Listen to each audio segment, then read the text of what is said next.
Bueno, pues bienvenidos al Museo Municipal de San Roque. La verdad es que estamos muy contentos de haber tenido esta foro. Bueno, este museo, esta sería la segunda conferencia que se da en el museo, en un ciclo de conferencias que se llama Tardes de Historia en el Museo.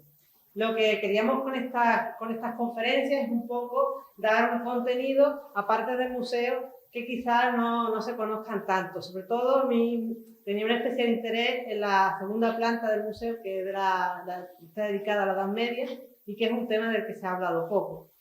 Esta es la segunda de las conferencias, como digo, y bueno, el tema que ahora Pepe Veneroso nos presentará de por qué no Guadalete, la batalla del río Guadarranque, está, digamos, enmarcada en el año 711.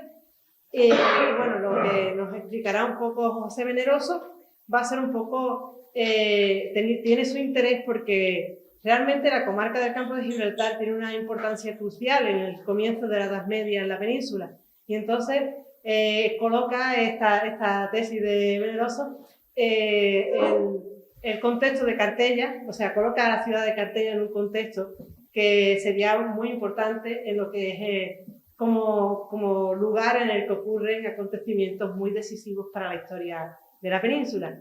Y bueno, os voy a presentar a José Veneroso, para quienes no lo conozcáis, que ya veo que aquí sois muchos los que lo conocéis, sí. pero bueno, Pepe Veneroso es doctor en Historia por la UNED en 2023 y obtuvo la calificación de sobresaliente cum laude con la tesis doctoral, una revisión de la entrada de los árabes bereberes en la península ibérica en el 711. La batalla del río Guadarranque y sus consecuencias inmediatas. Este es el título de la tesis. Nos hacen siempre poner unos títulos que después no podemos modificar de ninguna forma. Y bueno, ha sido propuesto para el Premio Extraordinario de Doctorado en el curso 2022-2023, licenciado en Geografía e Historia por la UNED en el año 2000, obtuvo el Diploma de Estudios Avanzados en 2003 y es profesor de Historia Medieval de España, especializado en temas de Al-Ándalus. Es autor de las obras Tariq ibn Malik, la importancia de su participación en la entrada de los árabes bereberes en la península ibérica y la incursión de Tariq ibn Malik en 710, preludio de una invasión. Estos son los títulos de las obras. Desde años pues, mantiene abierta una línea de investigación sobre la injerencia británica y el papel desarrollado por Gibraltar en la Guerra Civil Española y sus consecuencias, cuyos primeros resultados fueron publicados en 2018 en la obra Franco en Gibraltar, marzo de 1935, antecedente, desarrollo y consecuencias de una conspiración silenciada. Este es un libro que es bastante interesante y a los que os interese el tema os lo recomiendo porque a mí me gusta muchísimo.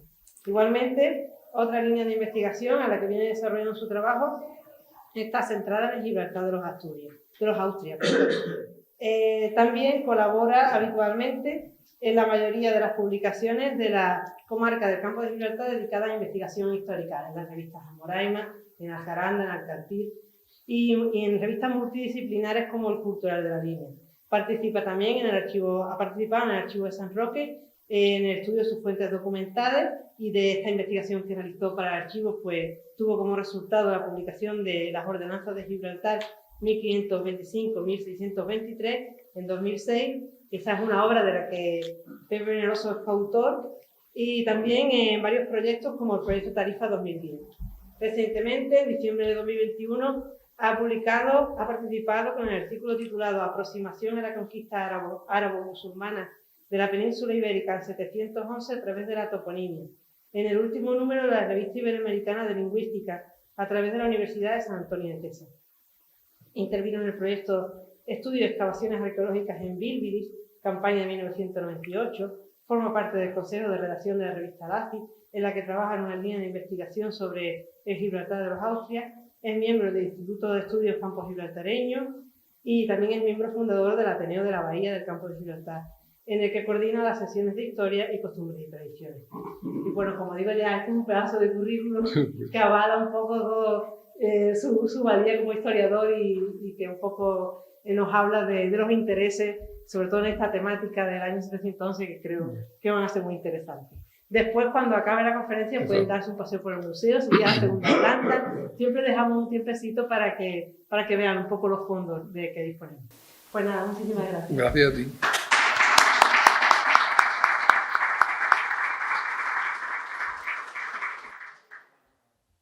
Bueno, en primer lugar, quiero mostrar mi agradecimiento a la Delegación de Cultura, al Museo Municipal de San Roque y a todas las personas que han hecho posible que hoy esté aquí. En particular a César Ardana y a Alicia Ramos, que tan magnífica labor viene realizando en el ámbito comarcal, en el ámbito cultural de la comarca. Y, por supuesto, a todos los asistentes por el interés mostrado en acudir a este acto. Es para mí un honor y un auténtico placer estar de nuevo en la ciudad de San Roque, iniciando una serie de conferencias relacionadas con una tesis doctoral que defendí hace unos meses y que tiene por título una revisión de la entrada de los arbobereberes en la península ibérica en 711, la batalla del río Guadarranque y sus consecuencias inmediatas. Como en otras ocasiones, al final de la exposición intentaré responder a todas las preguntas que tengáis. Bien, dada la complejidad del tema a tratar, pero paso sin más dilación a la exposición. La entrada de los grupos arabo-bereberes en la península ibérica en 711, en lo que sería una etapa en la expansión del Islam, fue uno de los acontecimientos más destacados en la Edad Media, marcando el devenir histórico peninsular. En este proceso, el Arco de la Bahía alcanzó un gran protagonismo en la llegada y en los primeros pasos de Al-Ándalus, siendo escenario de una serie de sucesos. En concreto, en las tierras del actual término municipal de San Roque, tuvieron lugar los primeros desembarcos bereberes a cargo de Tari Ben Sillá y también el enfrentamiento entre las tropas invasoras bereberes y las visigodas en 711. Al contrario de lo que inicialmente se pudiera pensar, no existe mucha información sobre la entrada de estos grupos y la que se posee aparece de forma dispersa y fragmentada. Tampoco existe un número importante de trabajos específicos sobre este asunto, en particular que hagan referencia a detalles concretos de los primeros momentos de la invasión. Una primera aproximación y análisis superficial de la fuente señala que no existe uniformidad, ni siquiera muchas veces semejanza, en puntos tan esenciales como las fechas, los protagonistas y las autorías, el desarrollo secuencial de los hechos, el lugar o los lugares de los desembarcos y del gran enfrentamiento, las características de la zona, etc. Esto puede ser en gran parte debido principalmente al desconocimiento que la mayoría de los autores tenían de estas tierras. En esta ocasión nos centraremos básicamente en la problemática existente en torno a la batalla de Tari Ben Sillá y Rodrigo en julio de 711, fecha en que las fuentes coinciden casi en su totalidad, pero no así en cuanto al lugar exacto del enfrentamiento, que a lo largo de la historia ha sido y continúa siendo uno de los temas más debatidos. Un lugar que tradicionalmente y de forma mayoritaria, diría que incluso empecinada, ha sido localizado a orillas del río Guadalete. Lo que se va a exponer a continuación es parte de la citada tesis y es un intento de desechar, espero que definitivamente, Guadalete como escenario de la renombrada batalla y plantear otra propuesta para ubicarla en las inmediaciones del río Guadarranque. Para esto es necesario, tal como solía decir un antiguo profesor mío al comenzar una exposición, ¿cómo podemos llegar a saber lo que a continuación vamos a decir? Y siempre argumentaba lo mismo, ¿no? Por las fuentes, porque en efecto toda investigación histórica que tiene que estar basada en una imprescindible consulta de las fuentes que deben ser analizadas previamente con rigor para comprobar la veracidad y la fiabilidad de la información que ofrece, a veces, como en este caso, cotejando la información extraída con lo que todavía es observable sobre el terreno. Así que comenzaré mi exposición echándole una ojeada a las principales fuentes que nos hablan directamente del suceso. La primera noticia que hace referencia a la batalla, ateniéndonos a la cronología de los textos conservados y que no forma parte de alguna recopilación anterior, la encontramos en la crónica mozárabe de 754.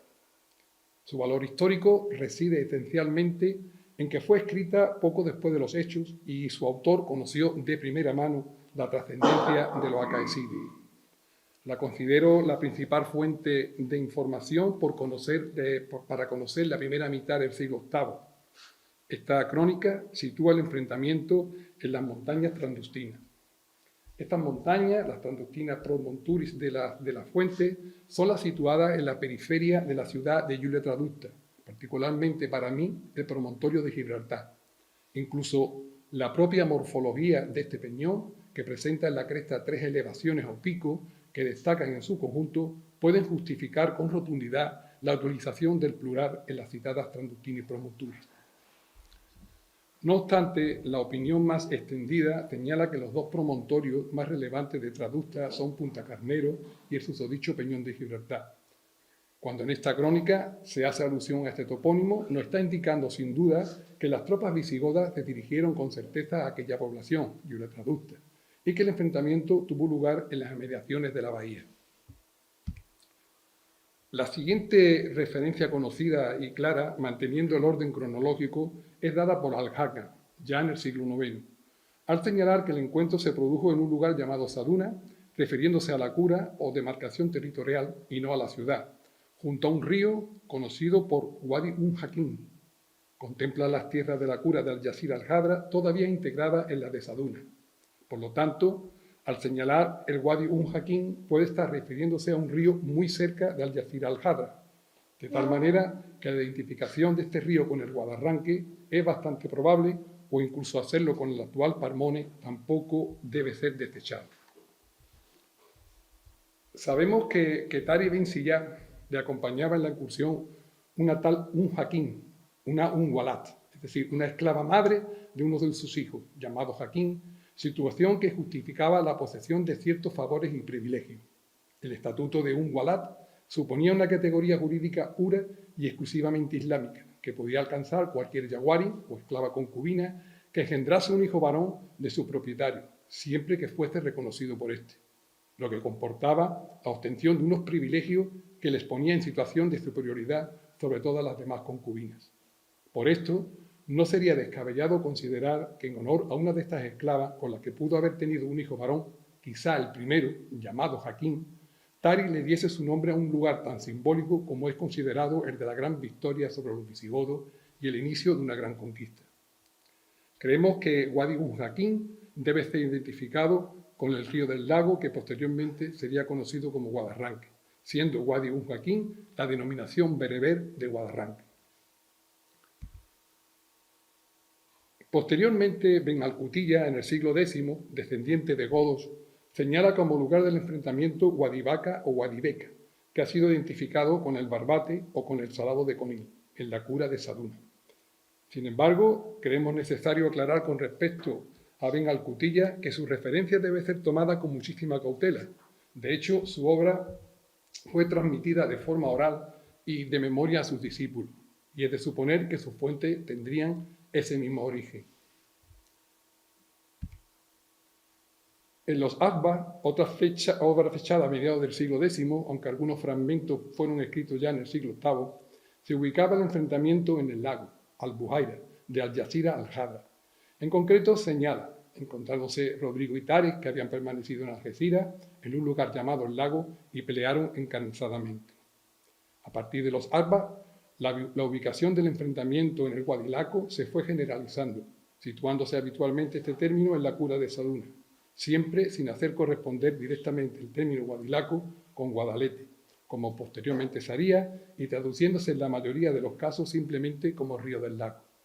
También Ben Hayyan, siglo X, siglo XI, cita Guadilaco, pero ubicándolo en tierra de Algeciras.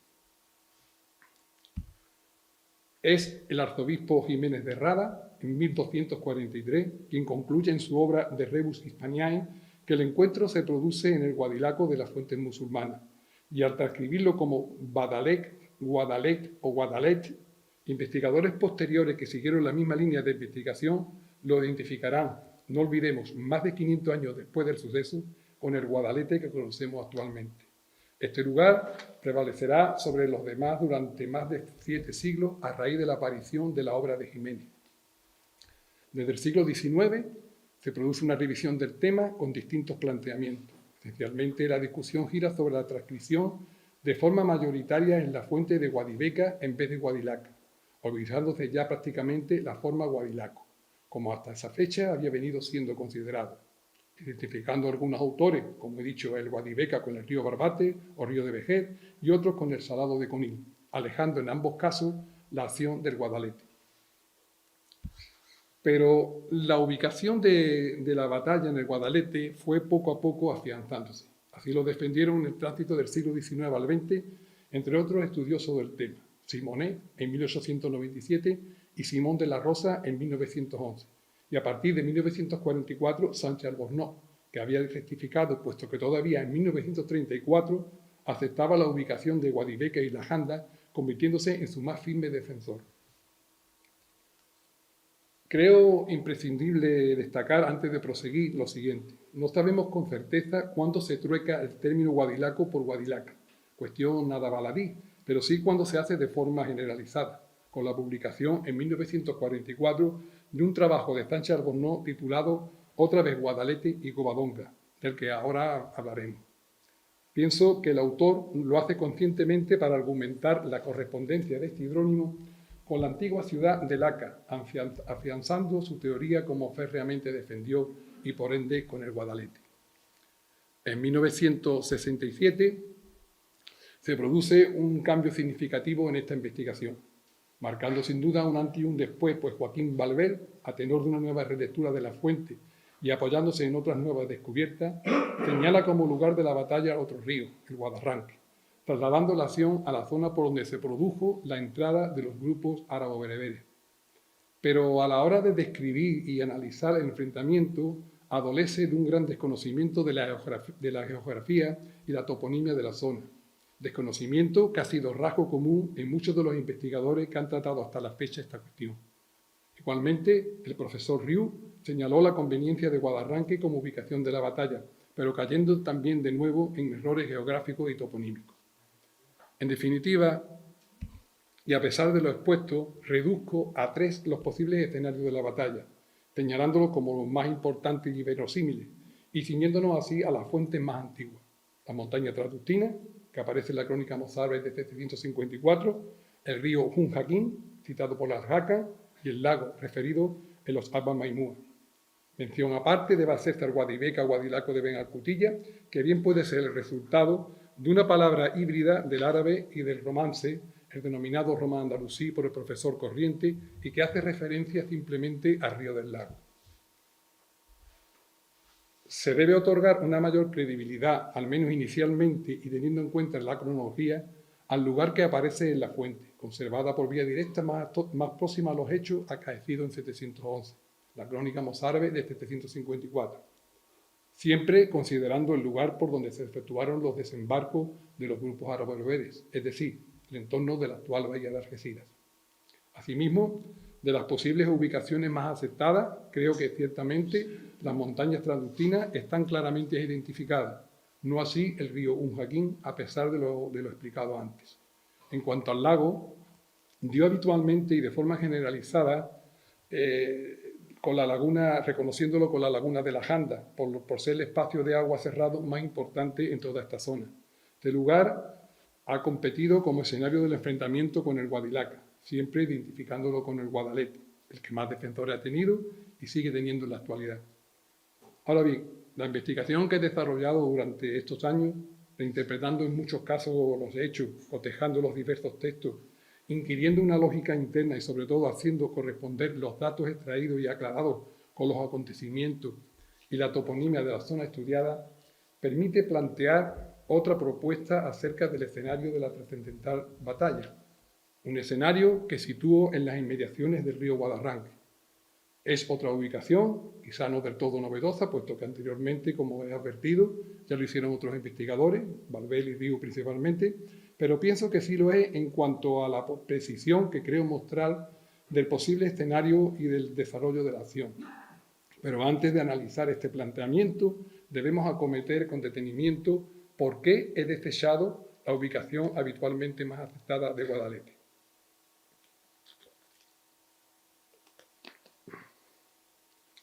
Con frecuencia y durante muchos años se ha venido admitiendo de forma generalizada algunas cuestiones referentes a la entrada de los grupos árabo-bereberes en 711 como consecuencia de la utilización, a menudo de forma deficiente, de traducciones más o menos exitosas y fiables, es decir, de fuentes indirectas. Esto ha provocado que se hayan cometido muchos errores e inexactitudes a lo largo del tiempo, sobre todo de interpretación por parte de traductores y estudiosos. Errores que han producido una y otra vez, aceptándose como válidos algunos datos y hechos sin más, es decir, sin que nadie acudiese a la fuente primigenia para verificar o, en su caso, corroborar la autenticidad de la información y, si era errada, rectificar. Es lo que ocurre en el caso de la localización de esta batalla. Se ha aceptado, y aún continúa siendo así, de forma extendida y mayoritaria para su ubicación el actual río Guadalete. Una cuestión previa que cabe señalar antes de continuar es la problemática de las formas híbridas existentes en la toponimia andalusí. Hay que tener en cuenta que en la península ibérica la lengua árabe adquirió unas peculiaridades que dieron lugar a una forma dialectal que desde el campo lingüístico es denominada andalusí. De otra parte, no debe ser despreciada la aportación lingüística bereber, puesto que al menos hasta bien entrado el siglo IX su uso debió de ser bastante importante en la península. Por esto, muchos de los topónimos manejados en este estudio no tienen una clara etiología, sino que presentan una forma híbrida de distintas lenguas presentes en la península. Así aparecieron una gran cantidad de términos romandalusí que son visibles en la toponimia de nuestra zona, como pueden ser los casos de fonteta, del latín fonte y del árabe tar, guadacorde, del árabe guadí y del latín cohorte o cortes, etc. Ahora bien, vamos a centrarnos en los aciertos y contradicciones de la ubicación de la batalla en Guadalete. Ya se ha comentado que la primera vez que se hace referencia a este lugar como escenario de la batalla, desde que Sancho-Albornoz lo afirmase, fue en 1243 en la obra de Rebus Hispaniae de Rodrigo Jiménez de Rada, cuando es identificado el Guadalaco o río del lago de las fuentes con el citado Guadalete. En realidad, la ubicación en el Guadalete fue poco a poco afianzándose, pero es a partir del señalado estudio de Sancho-Albornoz cuando prevalece sobre los demás. Un magnífico trabajo en el que el autor trueca conscientemente el término Guadilaco por Guadilaca para argumentar su defensa de hacerlo corresponder con la antigua ciudad de Laca, una ciudad que silencia en la fuente y de la que apenas existen vestigios, ni se tiene todavía confirmación sobre su exacta ubicación, como ahora veremos. Si le realizamos un mero análisis a su planteamiento, se aprecia la debilidad de los fundamentos en que se basa Sancho-Albornoz para identificar el Guadalete con el lugar donde se produjo la batalla. Para mí, gran parte de lo que expone en el citado trabajo es cierto. El problema reside, y también algunos errores, en que su planteamiento arranca de unas premisas inexactas que conducen inexorablemente a conclusiones equivocadas, como se va a intentar explicar aquí a través de su análisis. Es de destacar que en la argumentación de su hipótesis sobre los sucesos recalca varias veces posibles errores de copistas, traductores, autores, etc., que en mi opinión sirven más bien para justificar y sostener su empecinada postura que para aclarar la cuestión en sí. De este modo, afirma que Laco es un error de un copista de Al-Inyari, que tenía que haber traducido Laca, porque señala que se equivocaron todos los autores musulmanes que escribieron Guadilaca, es decir, río de Laca. La aceptación de Laca es sin duda capciosa para relacionar y acercar así este topónimo con la antigua y enigmática ciudad romana de ese nombre, por lo cual hablará repetidamente de Guadilaca y no de Guadilaco, que hubiese sido, siguiendo la fuente, lo más exacto y correcto. De este modo, defiendo ya de inicio que el Guadilaca no se corresponde por deformación o evolución toponímica con el Guadalete, y sí, como más adelante veremos, geográficamente con el Guadarranque. Hay que tener en cuenta que en las fuentes más antiguas aparece el término Albufera para señalar la batalla o el encuentro del río del lago. Considero que cuando se menciona Albufera, no solo puede referirse al lago, albufera, marisma, sino que además tiene otro significado no menos importante como es el de mar pequeño e incluso el de bahía. Se debe tener presente que Albufeira es una forma diminutiva del étimo bar, que significa mar, por lo que la posibilidad de identificar el lago de los textos con la actual bahía de Algeciras, en definitiva un mar pequeño, un mar menor, un marecito, no debe ser desechada, de tal manera que el río del lago, es decir, el Guadalbujaira o Guadilaco de la Fuente, porque además la voz laco era usada en romance para referirse al lago, se correspondería sin duda con el Guadarranque, su principal río, tanto por su caudal como por estar ubicada en su desembocadura la ciudad más antigua, Cartella, y el término lago con dicha bahía. Textos posteriores señalan al Guadarranque con la forma Guadalquivir, río grande, apelando sin duda a la bahía.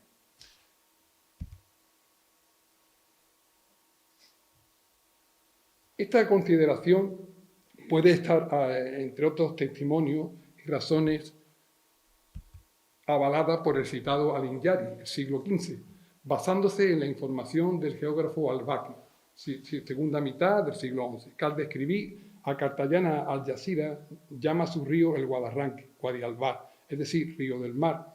Así es recogido por el edil provenzal y también en algún momento es llamado Guadialramá, río de la arena, como señala Pedro Chalmeta.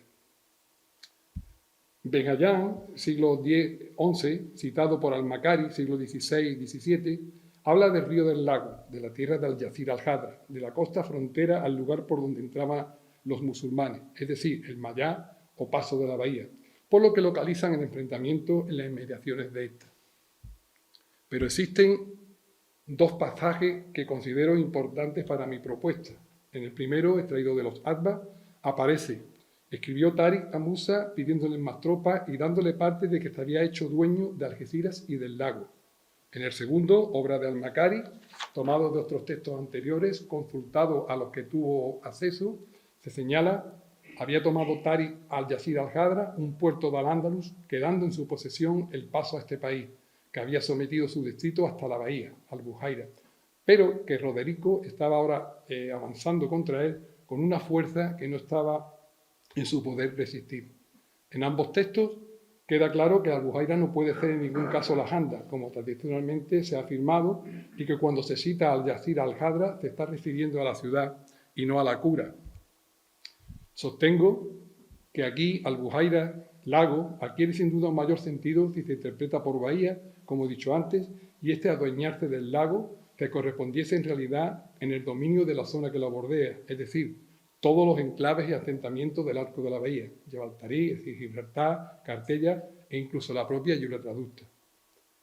Ahora bien, se ha olvidado con muchísima frecuencia que el primero que recoge el término Guadilaco es Ben Alcutilla, descendiente de godos, y que también que debía emplear también habitualmente términos en la lengua nativa de sus ancestros, utilizando muchas veces palabras híbridas como antes se mencionó. En este caso en concreto, cambió el término árabe de Al-Bujaira por el románico laco para referirse a lago o bahía.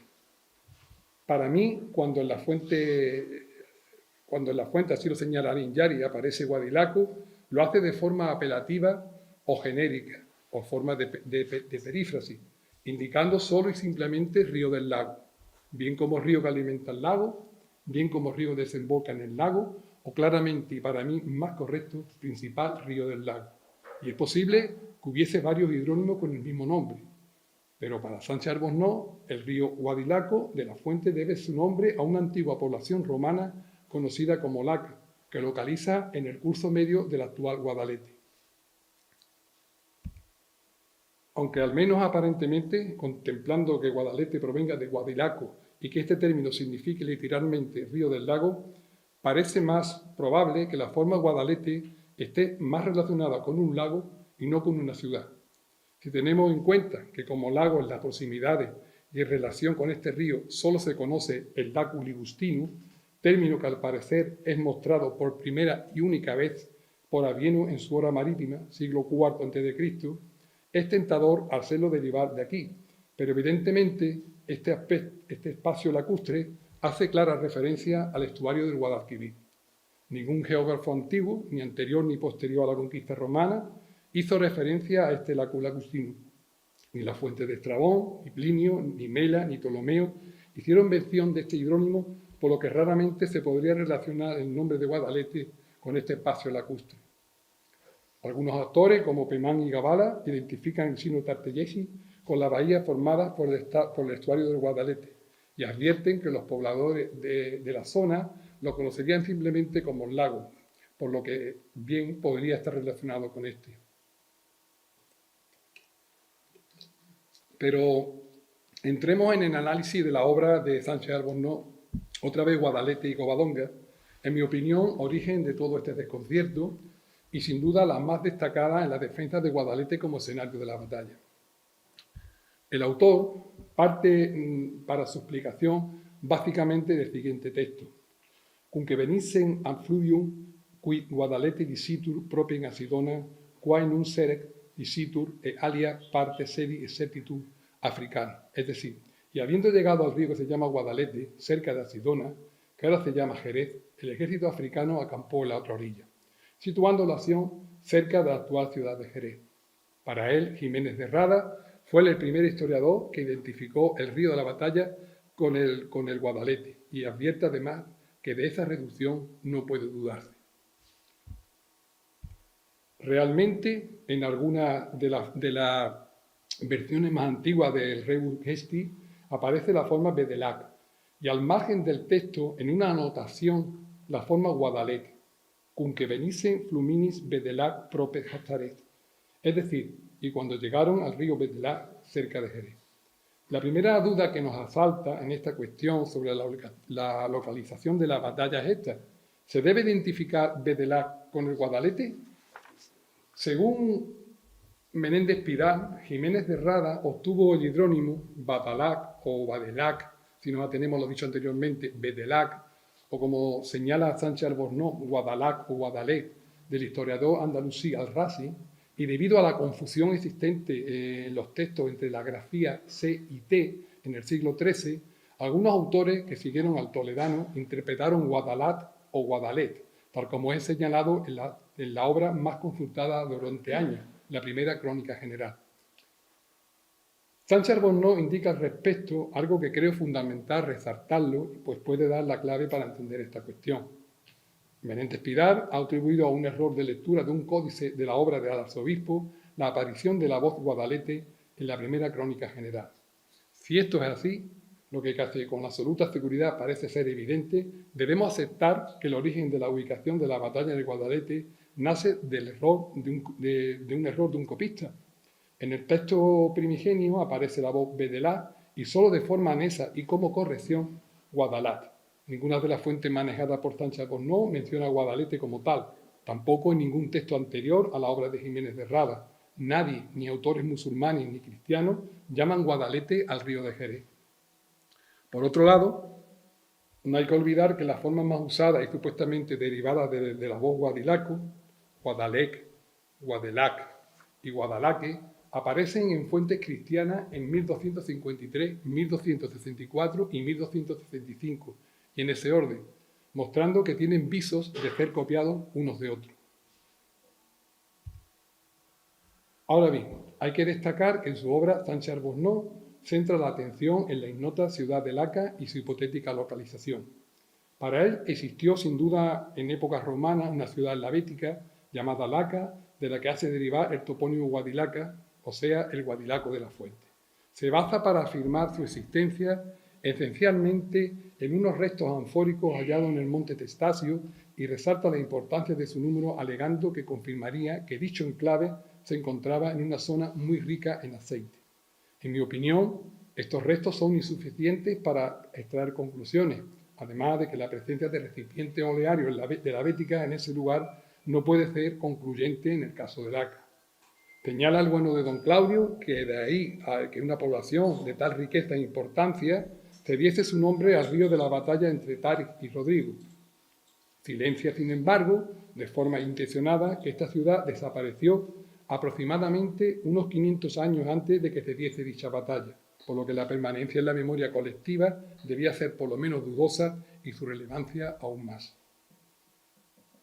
Pero creo que donde reside uno de los errores más graves de Sánchez Albornoz al identificar el Guadilaco de la Fuente con el Guadalete actual es al basarse fundamentalmente en un texto de Alinyari, que habla de una ciudad llamada Laco, del distrito de Sidonia, junto a cuyo río fue vencido y muerto Rodrigo, y añade estos tres precisos detalles. Fue construida por Octavio, quedaban de ella ruinas y poseía una fuente termal. Estamos hablando de un autor que escribe en el siglo XIV, 600 años después de los sucesos. Señala además Sánchez Albornoz que el hecho de que denomine a la ciudad Laco y no Laca se debe a un error. error que atribuye a sus traductores o copistas, apoyándose en que todos los autores musulmanes llaman al río Guadilaca y no Guadilaco, lo que no es cierto, o al menos totalmente. Se sirve, por lo tanto, de un posible error ajeno para argumentar y sostener sus planteamientos. A mi juicio, el error no es de quien considera la voz laco, sino todo lo contrario, es decir, de quien adopta la forma laca. Es un error importante y sumamente decisivo por las consecuencias que han derivado y que se ha mantenido a lo largo de los años. Simonet, en un intento de explicar esto, señala que el término laca denominaba un río de la antigua demarcación de Asidona y que pudo llamarse así por estar cerca de la laguna de las Gandas, lo que me parece poco creíble, ya que su lejanía, más de 50 kilómetros, si identificamos dicho río con el Guadalete actual, impide que sea una respuesta sólida para llamarlo río del lago. En realidad, la voz laca no es reconocida como tal en las fuentes clásicas, ni literarias ni epigráficas, relativas a la bética. De ahí la dificultad de su identificación. El propio Sanchar-Bonnot señala que Laca no es un asentamiento reconocido. Por lo tanto, ¿qué relevancia puede llegar a tener en realidad todo esto? Que existió un lugar que no debió de ser muy importante cuando es ignorado por las principales fuentes clásicas, en el que se basaba aceite para ser exportado y que al parecer, basándose en una serie de trozos de recipientes anfóricos, aparece como nombre del lugar de origen Laca en 3, Lac en 6 o 7, Laci en 1 y Lac en otro, para determinar la existencia de una ciudad que daría nombre a uno de los ríos más importantes de la Bética, que además, con absoluta certeza, si recorría o en sus inmediaciones poblaciones importantes y bastante conocidas como Grazalema, Arcos, Jerez, El Puerto, que no dieron nombre al río cuando hubiese sido lo más lógico y habitual. Además, planteo, y si Lac o Lac o Laci fuera una simple contracción de la ciudad de Lasipo, Casares o Las Civis y Coín, o que perteneciese a la Cobriga, en Lagos, Portugal, o con mayor probabilidad a la Cílula en Grazalema. Pueden ser muchas las posibles referencias. La cuestión no está nada clara. Tenemos también otro topónimo parecido, Lácara, cerca de Mérida, enclave rico en olivares y con abundante agua. Son numerosos los potenciales candidatos, porque de todos he sabido que la frecuencia con las que aparecían construcciones en los textos ha originado bastante confusión a la hora de las identificaciones. Por otro lado, debemos tener presente que las alfarerías generalmente no estaban vinculadas a una villa, por lo que se puede afirmar categóricamente que exista una correspondencia entre las inscripciones y las ciudades. A veces las ánforas olearias béticas del tipo Dressel 20 figuran indicaciones de Funde, de Fliginae, de Figuli, en algunos casos mezclados en un mismo sello, que no se sabe con certeza todavía su significado real. Asimismo, Sanchar-Bonnot, en su argumento, señala que la mayoría de las fuentes fija el enfrentamiento en la cura de Saduna, pero esto no debería ser determinante porque la cura de Algeciras se creó a partir del Comitato Juliano y no sabemos con certeza cuándo se produce la decisión entre las demarcaciones territoriales de Saduna y Algeciras. Es decir, lo que realmente habría que determinar, porque tiene su trascendencia, es cuándo señala Algeciras como cura disgregada de Saduna. De este modo, y definitivamente, creo que es muy probable que existiesen en las zonas estudiadas al menos 3 Guadilacos. Insisto, no Guadilac, el de la Ensenada de Cádiz, que posteriormente sería denominado Guadalete, el de la Janda, río de Beca, que en este caso la ciudad sí contaba con entidad suficiente para dar nombre a su río que pasaba a sus pies y que posteriormente sería conocido por Barbate. Y el de la Albujaira, Bahía de Algeciras, el Guadarranque, escenario para mí del enfrentamiento entre Tari Ben Sillá y Rodrigo en julio de 711. Otro argumento esencial que aduce el profesor abulense para la ubicación de Laca me parece sumamente frágil, la existencia de una fuente termal, porque es que toda la zona es rica en manantiales. Omite el autor en la defensa de su tesis por desconocimiento o por no prestarle importancia que además de la Fuente Santa, en las inmediaciones de Algeciras existían algunas todavía perduran, varias más en la zona, en particular en los alrededores de la bahía. En concreto, hay una junto al Guadarranque, conocida como Fonteta, que además de fuente originaba una laguna de agua dulce muy apreciada en la antigüedad. Y también en sus inmediaciones existieron hasta el siglo XIX unos baños de agua medicinales en Miraflores, a escasa distancia del Fonteta y del Guadarranque. De todo esto podemos extraer varias conclusiones que comparto. No existe ninguna evidencia de que el enclave romano de Laca permaneciese activo a principios del siglo VIII, ni tampoco que el topónimo pudiese conservar aún la importancia suficiente como para dar nombre a un río de la envergadura del Guadalete 300 años después. Estoy de acuerdo en que Guadalete debe ser identificado con el término Guadilaco y no con Guadilaca, pero en el sentido genérico de Río del Lago, al igual que se puede corresponder con el Barbate o el Guadarranque, y por lo tanto no es indicativo de que sea allí donde se produjo la batalla. También defiendo que la ubicación de la batalla es fundamental el factor estratégico-militar. Es impensable desde el punto de vista militar que presente batalla un ejército, el bereber, que apenas cuenta con caballería, es decir, prácticamente a pie, como refieren las fuentes, a la caballería más capacitada del momento, la visigoda, en un lugar que tampoco acompaña para este tipo de enfrentamiento, pues se trataría de una planicie cercana a la ribera de un río, de difícil posicionamiento y defensa para los infantes. Al no existir elevación ni defensa mural, de núcleo o población, significativa que le parapetase del ataque visigodo, y a más de 90 kilómetros de distancia de su retaguardia. Recordemos, instalada en las inmediaciones de la bahía, hablamos de Yulatradusta y Cartella como principales núcleos de referencia, la zona de Borondo-Guadalquitón y Gibraltar, en concreto la llamada Sur al-Arab o muralla de los árabes, como último reducto para un repliegue de tropas en busca de refugio ante más que un probable resultado adverso en la batalla.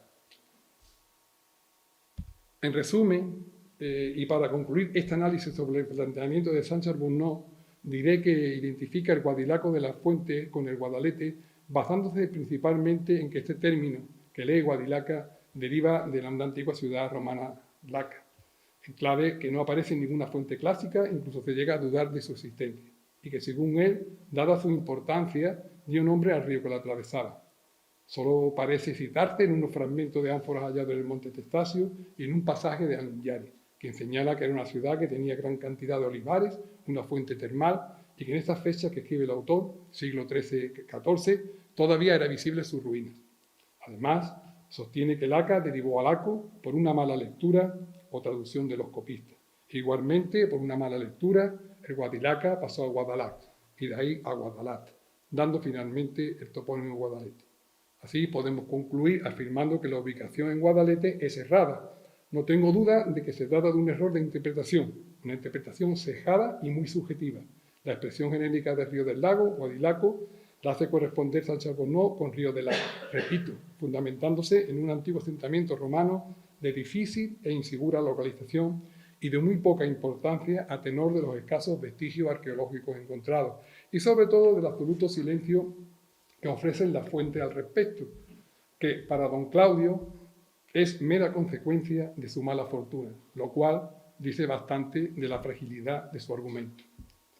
A diferencia de Guadalete, descarto rotundamente la Janda como escenario de la batalla, pues solo ofrece, a mi parecer, argumentos toponímicos. Ni por geomorfología, ni por razones geoestratégicas, ni tampoco logísticas, reúne condiciones para localizar una batalla de las características que refieren la fuente, y con una fuerza tan desigual.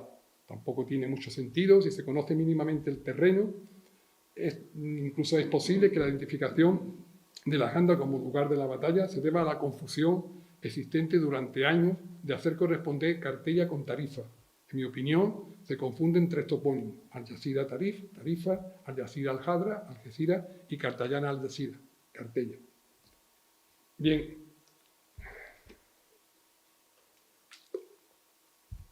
Yo propongo, como he dicho, otra ubicación de la batalla, las inmediaciones de la actual bahía de Algeciras, en una zona cercana al antiguo enclave de Cartella, a orillas de otro río, el Guadarranque, el más importante de lo que desemboca en la citada bahía. No se puede hablar de un hallazgo que desbarate sin paliativo todos los argumentos expuestos durante años para situarlo en el Guadalete, sino que basándome en las fuentes conservadas, hago una lectura distinta. De este modo, reinterpreto en muchos casos los hechos, cotejando los diversos textos, inquiriéndole una lógica interna y sobre todo haciendo corresponder los datos extraídos y aclarados con los acontecimientos y la toponimia de la zona estudiada, lo que me permite plantear otra propuesta acerca del escenario de la trascendental batalla. Pero entremos en valorar al río Guadarranque como escenario de lo acaecido en julio de 711. En primer lugar, haré referencia a la controversia existente sobre el hidrónimo Guadarranque. Hay que tener en cuenta, como antes se ha dicho, que los Akbar aparece referido el lugar del citado enfrentamiento simplemente como el lago, señalando que Rodrigo y Tari, que había permanecido en Algeciras, lucharon en un lugar llamado el lago y que el término árabe para designar lago es al-Buhaira, y que hago corresponder este lago, citado por la fuente, con la bahía, y por consiguiente el río del lago, Guadi al-Buhaira o Guadilaco, el mencionado en los textos, se ajustaría con certeza al Guadarranque, su principal río. También se ha comentado que en los Arbas se indica que Tari escribió comunicándole que se había hecho dueño de Algeciras y del lago, interpretando que dominaba el arco de la bahía, y que Benindari señala que la batalla se dio en un río y que Tari mató a Rodrigo en Cartayana Algeciras, es decir, Cartella. Por otro lado, con respecto a la etimología del hidrónimo Guadarranque, hay que señalar que es bastante compleja. Así, antes de continuar, es necesario advertir de la existencia de al menos otros dos hidrónimos en la península ibérica con el mismo nombre, y de otros dos en el norte de África, uno en Marruecos, Oued al-Ramel, y otro en Túnez, el Guadi al-Ramal o Guadi al-Mer, si se considera que Guadarranque derivase del término árabe Guadi al-Ramel, río de la arena. Este término es muy subjetivo si se tiene presente que el principal problema que tuvo Cartella para mantener su actividad portuaria fue con casi total seguridad la colmatación de su río, circunstancia esta siempre presente, en mayor o menor grado, a lo largo de su historia. Así ya en épocas romanas, conforme se fueron empleando naves de mayor calado, pasó a ser un grave e insalvable dificultad para la navegación, ya manifiesta en la segunda mitad del siglo IV, que impedía el acceso de estas naves a su puerto, viéndose favorecido el tetraducta. En otro orden de cosas, considero muy importante, muy interesante la regulación del uso de los ríos en la legislación romana. Así podemos establecer, siguiendo a Manuel Parodi, que los lagos de pesca referidos en el digesto, además de los caladeros en sí, contemplaba también el puerto, las instalaciones y las ensenadas donde se hallaba. En concreto, para mí, la consideración que se da a esta Cartella dentro de los lacus quoque piscatorio et portus incesum dominus de ferre, en definitiva, para el uso del término lacus en esta zona. Es decir, que este lugar generaba pesquería cuyo aprovechamiento era necesario declarar en la forma sensualis, tal como figura en el digesto. Recordemos una obra jurídica de época de Justiniano. No es descabellado, por lo tanto, pensar que el nombre, con un claro matiz técnico, en época anterior a la llegada de los árabo-bereberes, fuese Fluvium Lacu quoque piscatorio et portum incesum cartellensis, porque Cartella debió conservar durante todo el Bajo Imperio y época visigoda cierta actividad pesquera, siendo el Guadarranque la principal vía de comunicación y salida al exterior de sus productos. Para los musulmanes, pronto sería el río de la arena del lago, Guadi al-Buhaira, haciendo así distinción del otro Guadi antes señalado, existente en la otra orilla del estrecho, para posteriormente, conforme se empiece a recoger la información de forma escrita y el Roma Andalusí sea una realidad, pienso que rescatando en parte su denominación romana, pasa a ser denominado simplemente Guadilaco, formando esta voz híbrida al unirse los términos río Guadi del árabe y lago Lacus del romance, aunque en un nivel más culto fuese conocido como Guadiarren Lacus quoque piscatorio portus, o de manera similar que derivaría, así lo propongo como hipótesis, en Guadiarran Lac, para finalmente quedar de forma contraída y por efecto del fenómeno de Imela, es decir, por mutación fonética de las vocales en Guadiarran Laque, que dio Guadarranque. Así sostengo que era conocido este río durante el siglo VIII y buena parte del IX. Sobre un posible origen musulmán, ya te ha dicho que Al-Inyari denomina al Guadarranque como Guadi al-Bar, es decir, Río del Mar. Y claro, como se viene diciendo, teniendo en cuenta que Bujaira es un diminutivo de Bar, no es descabellado asociar este Guadialbar con Guadialbujaira, es decir, Río del Lago, en definitiva y de forma concluyente, el Guadilaco de las fuentes árabes. Pero profundicemos en la propuesta de Guadarranque, en principio ciñéndonos a las fuentes más antiguas y sostengo que más fiables. Concentro mi atención en las que aparecen como escenario de la batalla en las montañas transandustinas, el río Unjaquín y el lago, obviando ahora en este análisis la forma guadilaca adjudicada supuestamente a Ben Alcutilla. Como ya se ha puesto de manifiesto, relaciono e incluso en algún caso identifico estos topónimos con el río Guadarranque. Es decir, para mí los topónimos citados indican un mismo lugar, el Guadarranque, bien como río, bien como valle. Por consiguiente, no tengo dudas en afirmar que si ponemos en relación los tres primeros lugares que nos ofrecen la fuente del enfrentamiento, Trandustini Promonturi, Guadi Unjaquín y el lago, o sea, con Gibraltar, Guadarranque y la bahía, todo se articula y coincide.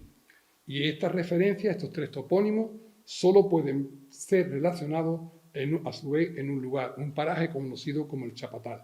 Teniendo en cuenta en su localización los datos que aparecen en los textos que indican que la batalla tuvo por escenario una planicie a orillas de un río y a poca distancia de la costa, es decir, de la bahía y de los montes de Tradusta, es decir, Gibraltar, un espacio junto a un ramal de la calzada romana que transcurría por la margen derecha del río Guadarranque, cerca de un vado, y esta calzada unía Cartella con Córdoba y que proporcionó a Tari la necesaria ventaja táctica.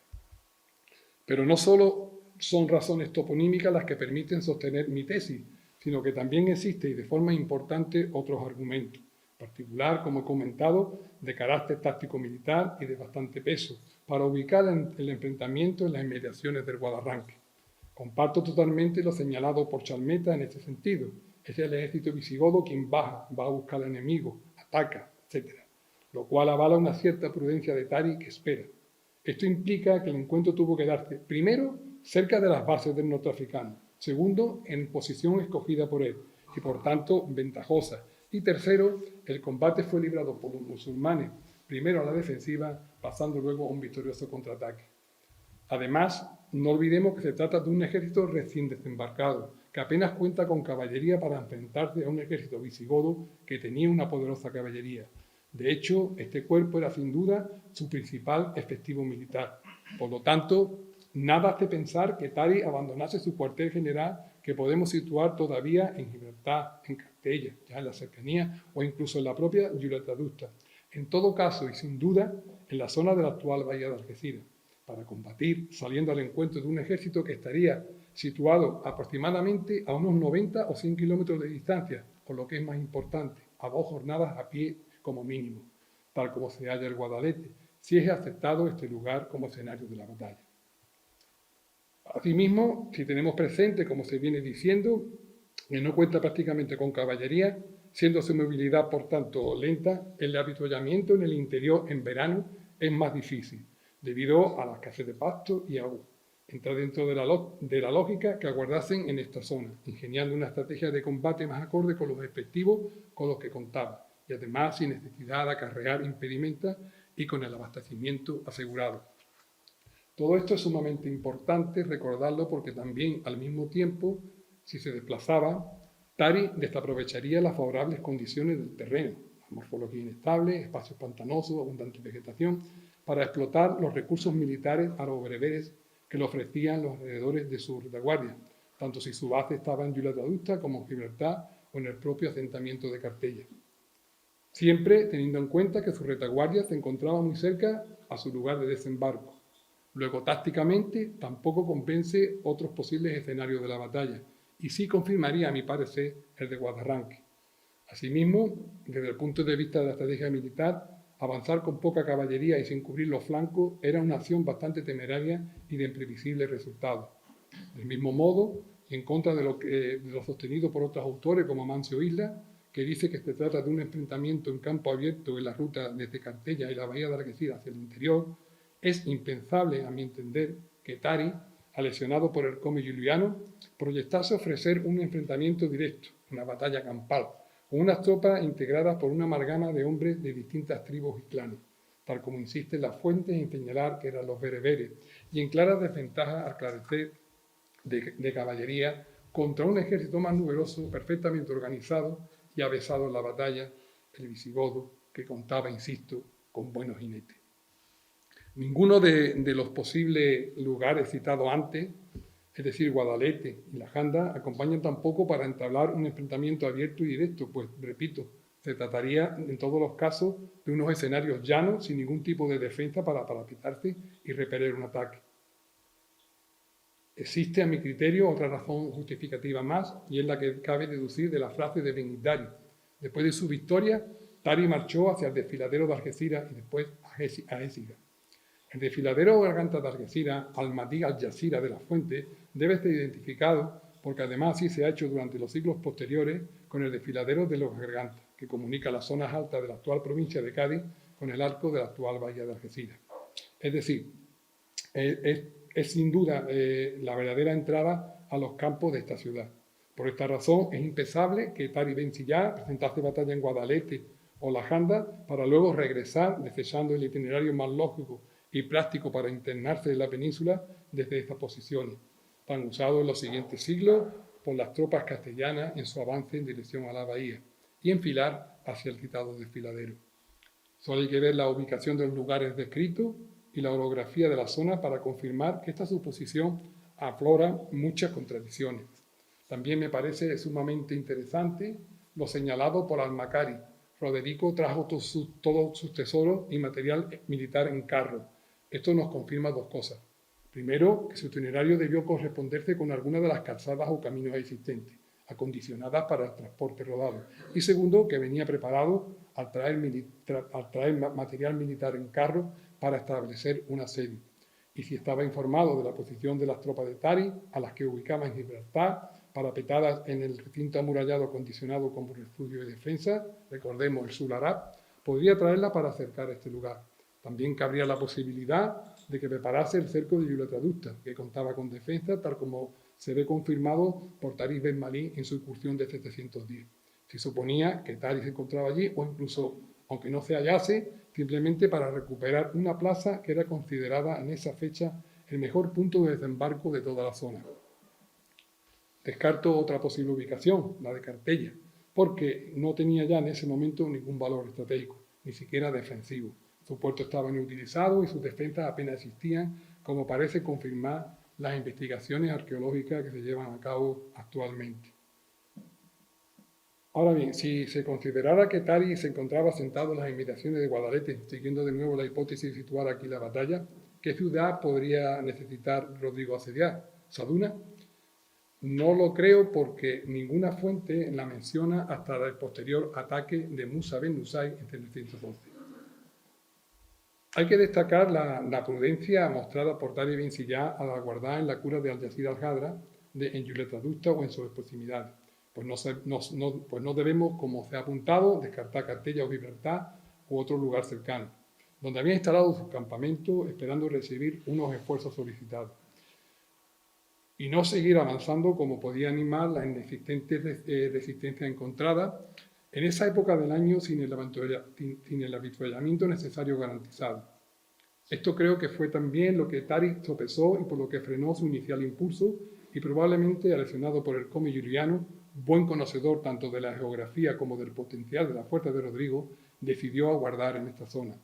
Por último, no debemos desechar la posibilidad de que no se diese un único y gran enfrentamiento, sino de varios enfrentamientos acaecidos y concatenados en un corto espacio de tiempo, entre 7 y 10 días, y no muy distanciados entre sí, y que la memoria colectiva unió en uno solo, pudiéndose dar el primer encuentro en la zona de Guadarranque y el último donde desapareció Rodrigo en las aguas del Guadalete, en La Janda o en el más cercano y más probable de Parmone, en este caso reconocido como Guadalentín. Quizá, como habla Chalmeta, algunas de las incursiones por las proximidades de Tarifa, refiriéndose a las cuencas del Guadarranque, Barbate Rosinejo y La Janda, se está refiriendo a distintos enfrentamientos de una misma batalla. Es una posibilidad que tampoco se debe descartar. No falta quien niega que se produjese algún tipo de enfrentamiento, sosteniendo que los ejércitos no llegaron a encontrarse. Para ello es impensable que llegara a producirse una batalla campal. pero es evidente, a tenor de la información transmitida, que hubo de existir al menos un enfrentamiento y de grandes proporciones. Bien, dejaré para otra ocasión la realización de un análisis en cuanto al desarrollo y el desenlace de la batalla de Guadarranque.